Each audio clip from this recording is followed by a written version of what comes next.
Today we're watching Young Washington, the story of America's first president's first battles to defend his homeland. I'll see you in the lobby after the show.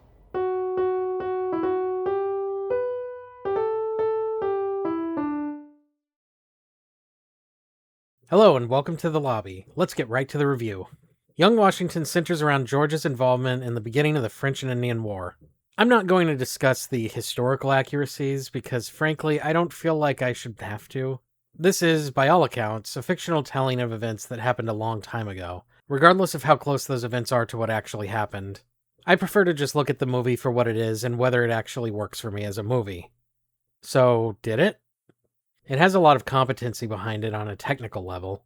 The cinematography, the effects, for the most part, everything is in place and serves its purpose. Although I will say there were some jarring moments when sound effects were either missing or misplaced, and didn't line up with the axes or guns being used on screen. Where the movie really suffers for me is the way in which they decided to tell the story.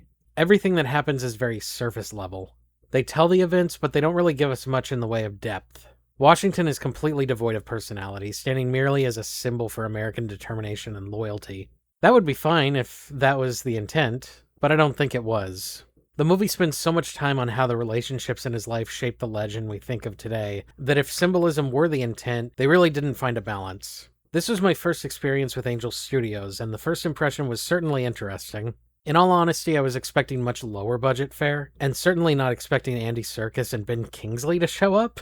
They were both the highlights of the film, too. Clearly only filming for a day or two, but giving their best when they appeared all the same. Kelsey Grammer also appears in the film, both as a character and as himself. And that's where my biggest issue with the film comes in.